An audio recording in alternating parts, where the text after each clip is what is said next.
Good morning, racing fans. Welcome back to the channel. Brought to you again in association with betting.co.uk. I'm Ginger Joe and I'm back with my Saturday selections for you. And with time getting on, I am actually just going to do a run through of the card at Ascot, bring you a selection in each race, and hopefully we can get a nice few winners for this Saturday.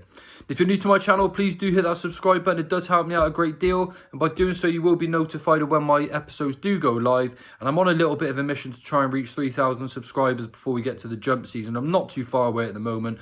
So if you wouldn't mind clicking subscribe, it's completely free to do so. You would be doing me a massive favour. Now we're going to go straight on to the action. We've got the 115 at Ascot, a maiden stakes here, which isn't really a race I like to punt in. I like races with a little bit more substance to the form. A lot of newcomers in this race as well. Kodiak Thriller is the favourite here for Charlie Hills and William Buick. Likely to go very well indeed. Got some seriously good form in the book. But the one I'm actually going to take a chance on here is Appellant. Was actually 6-1 yesterday, drifted out to 10-1 now, which is a slight concern. However, I'm not going to let that put me off. He had a really good spin first time out at Ayr, made some pretty nice headway late on in the day, and he has got a gym crack entry as well. He must be showing plenty of form at home for him to have that sort of entry, and he was pretty encouraging on his first start on the racetrack, despite looking pretty green that day as well. Jamie Spencer takes the ride on this one. The hold-up tactics actually look like they could suit this one pretty damn nicely. 10-1 each way, I think, is a little bit of value in the opening race at Ascot today. Now, if we take a look at race number 2, the 150, we've got the Margaret Stakes, we've got the Fillies Group 3 here, headed by Pretty Crystal for the Richard Fahey team. Likely to go on and do pretty well. Got a very, very nice pedigree, this one as well. However, I like Luna Shine here. Cost over $250,000 guineas, this one. Got plenty of group winners in her family as well. And did really nicely to win at Thirsk last time out. It was her first start on a racetrack. Don't get me wrong, she didn't necessarily beat too much, but she was really smart in doing so. One going away and shouldn't have a problem with this ground as well. I think this one has to be respected in this sort of racing. At 11-2, you're getting pretty decent value about a horse that won really nicely first time out. Then if we go on to the Fillies and Mares, the Valiant Stakes, the 225. This is actually headed by Caddo Bell here for Johnny Murter. Another ride for Jamie Spencer. And again, hold-up tactics should suit this one pretty nicely.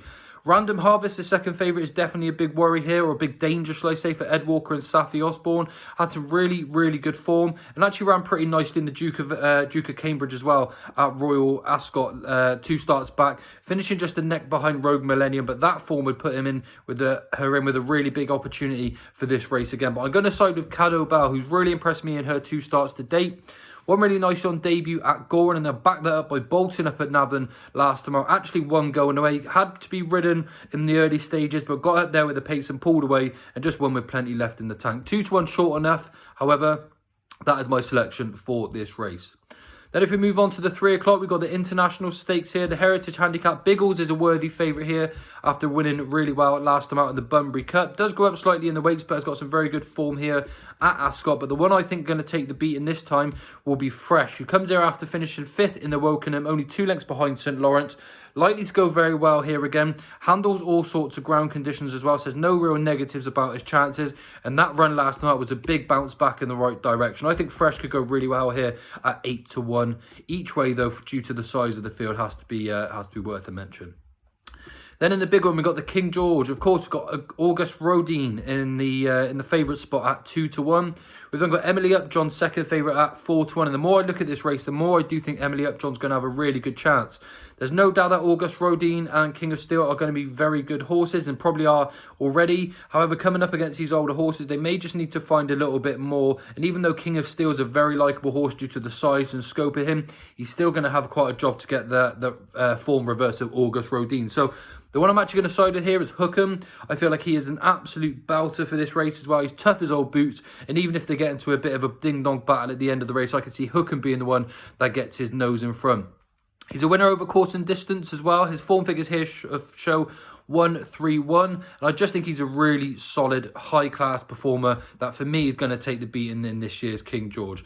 I definitely want to see August Rodin and King of Steel run a big race, but I honestly believe that Hookham is too tough for a few of these in here. Conditions to suit, I think there's every single chance that he's going to get himself another Group 1 win.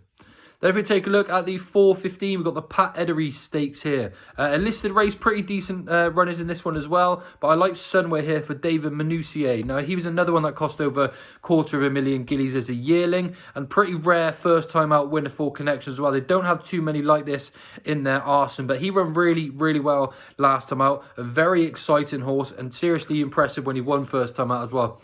The form, obviously, that run is a little bit questionable, but your eyes tell you this is a very, very good horse, and he's very well bred as well to some close group winners too. So, some way for the Minucia team could just be a little bit of a dark horse of Ocean Murphy taking the ride, who, of course, is a bonus to anyone's chances. 9-4 for Sunway in the 4:15. Then in the 4:50, we're actually going to have my nap selection, and that is Latam here. Willie Haggis and Ryan Moore take the ride. There's plenty of nice horses in this race, but he's actually on a real upward curve at the moment, and I think he's going to take some stopping again of this sort of in this field as well, especially of this sort of mark as well. He only got up last time out quite late, but I think he's really, really nicely handicapped here. Definitely one that's improving and looked like a horse that was going the right way. He's beat plenty of his runners in recent times as well. 3 starts back, he won at the Curragh, finished first at 27 runners, came back to the UK, ran at Newbury and ran a pretty decent race behind Jimi Hendrix, and then battler by beating Spirit Catcher last time out. He did need every yard of that trip last time out, but I think he's going to have a really good stead here as well. Back on good ground, which I think is going to bring out a little bit more improvement. He's had softer conditions of late. I think Latam ticks all the boxes this time out. 2-1 short enough in the betting, but that is the selection. And hopefully we can have a nice winner there as well.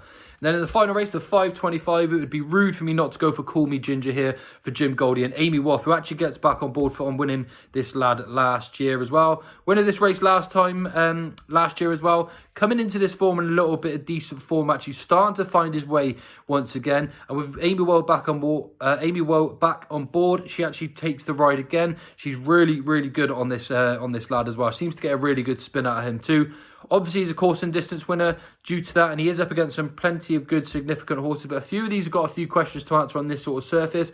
Call Me Ginger has all the boxes ticked, and with the price being at 11-1, I think he's going to be worth an each-way punt as well. Call Me Ginger is the one to wrap up the day for the Ginger Joe Racing selections.